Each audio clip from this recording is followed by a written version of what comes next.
கர்த்தருடைய பரிசுத்த நாமத்துக்கு ஸ்தோத்திரம். நம்ம நெறைய பேர் வந்து இயேசுப்பாக்காக நாங்க வைராக்கியமா வாழணும். அவருக்காக நம்ம பரிசுத்தமா வாழணும். அவருக்காக ஒரு பாரமுள்ள ஒரு ஊழியம் செய்யணும்னு சொல்லி நம்ம நெறைய நேரம் வாஞ்சித்து உண்டு. ஆனாலும் நம்ம ஸ்டார்ட் பண்றோம். பரிசுத்தமா வாழ ஸ்டார்ட் பண்றோம். தேவனுக்காக நம்ம ஊழியம் செய்ய ஸ்டார்ட் பண்றோம். ஆனாலும் போக போக என்ன ஆகுதுன்னா, நம்ம அந்த அந்த ஊழியத்திலிருந்து நம்ம பின்வாங்கி போயிறோம். இனிஷியலா இருந்த அந்த வேகம், இல்ல அந்த உந்துதல், அந்த தாகம் வந்து நம்மளுக்கு குறைந்து கொண்டே இருக்கிறது. இதற்கு முக்கியமான காரணங்கள் நீங்க யோசிச்சு பார்த்தீங்கன்னா, நமக்கு வந்து அந்த ஊழியத்தை குறித்த ஒரு பாரம் இல்ல.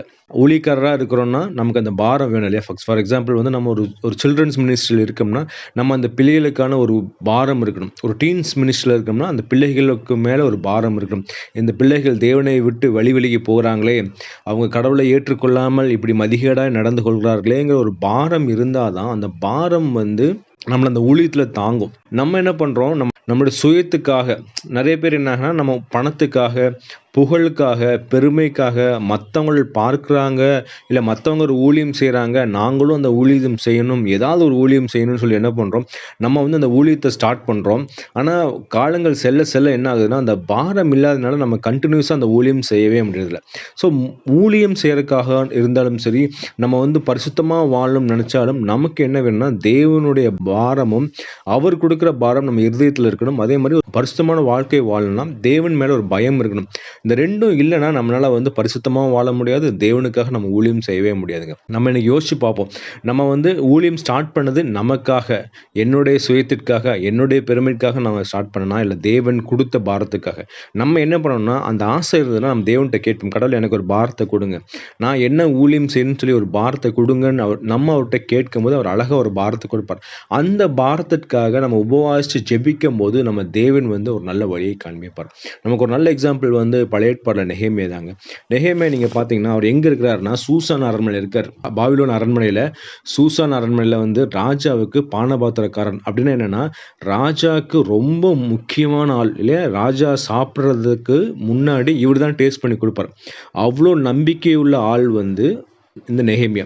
இந்த நெகேமியாவுக்கு ஒரு பாரம் நீங்க பாருங்களேன். நெகேமியா என்ன ஆகுதுன்னா, நெகேமியா அந்த அரண்மனையில இருக்கிறாரு. ஆனா வந்து அவருடைய சகோதரர்கள்லாம் வந்து இஸ்ரவேல் தேசத்திலிருந்து வர்றாங்க. அவர்ட்ட கேட்கிறாரு, இஸ்ரவேல் மக்கள் எப்படி இருக்காங்கன்னு கேட்டோனே அவர் சொல்றாரு, "இல்ல இஸ்ரவேல் தேசத்தார் ரொம்ப கஷ்டப்படுறாங்க. அவர்கள அலங்கம் இடிபட்டிருக்கிறது." அலங்கம்னா சுத்தி இருக்கிற செவுரு இடிபட்டிருக்கிறது. வாசல் தீ வச்சு கொளுத்திட்டாங்க. அதனால என்ன ஆகுதுன்னா, யார் யாரோ உள்ள வராங்க. தேசத்தின் மக்களை வந்து அடித்து நொறுக்குறாங்க, கொள்ளையிட்டு போறாங்க. அந்த மக்களுக்கு ஒரு அமைதியே இல்லைன்னு சொன்ன உடனே நெகேமியாவுக்கு ஒரு பாரம். நீங்க வாசிச்சு பாருங்களேன், அவருக்கு அந்த முகமே மாறிடுச்சு. என் மக்கள் இவ்வளோ கஷ்டப்படுறாங்க. நான் இங்க சந்தோஷமா இருக்கேன். நான் வந்து ஒரு கவர்மெண்ட் ஜாப்ல இருக்கிறேன். நான் ஹேப்பியா, சந்தோஷமா நான் சொன்னா ராஜா கேட்கிற அளவுக்கு நான் அவர் பக்கத்துல இருக்கிறேன். அந்த அளவுக்கு இல்லாம, அவருக்கு உடனே ஒரு பாரம் வருது. என் மக்கள் கஷ்டப்படுறாங்க. என்னுடைய தேசம் அழிந்து கொண்டிருக்கிறது. என்னுடைய முற்பிதாக்களின் தேசம் இவ்வளோ பாழடைந்து கிடக்குற அந்த பாரம் வந்த உடனே அவர் வந்து ஜெபிக்க ஆரம்பிக்கிறாருங்க.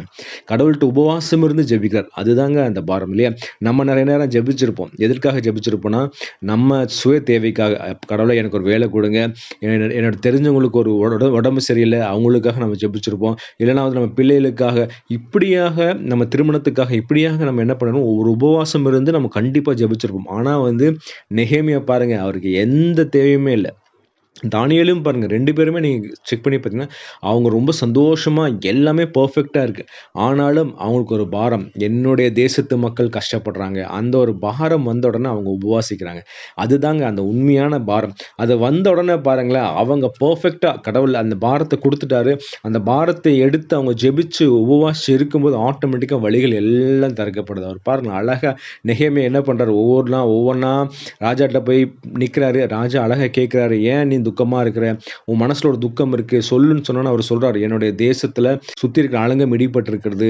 கேட்ஸ் எல்லாம் வந்து எரிச்சு போட்டிருக்காங்க. அப்படி இருக்கும்போது நான் எப்படி சந்தோஷமா இருக்க முடியும்?" அதுதாங்க நமக்கு அந்த பாரம் வேணும். இந்திய தேசத்துல இவ்வளோ மக்கள் வந்து தேவனை அறியாம இருக்கிறாங்க.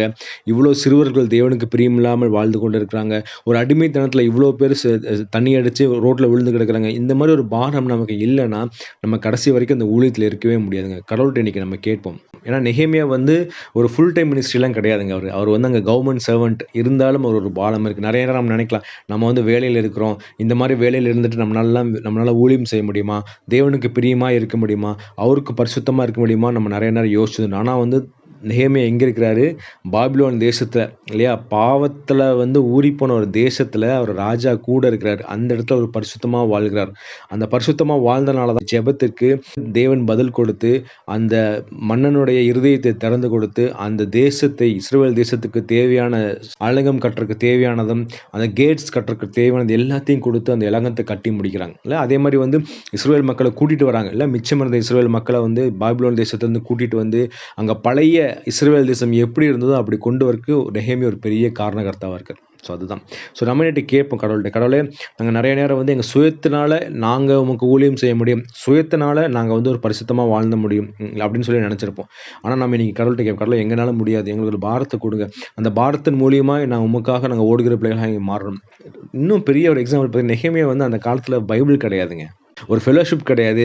பரிசுத்த ஆவியானவர் வந்து கொடுக்கப்படவே இல்ல. இல்ல எல்லா இடத்தையும் மேல தங்கினார். ஆனா உள்ள இல்லவே இல்ல. ஆனா நமக்கு பாருங்களேன் பரிசுத்த ஆவியானவர் கூட இருக்கிறாரு.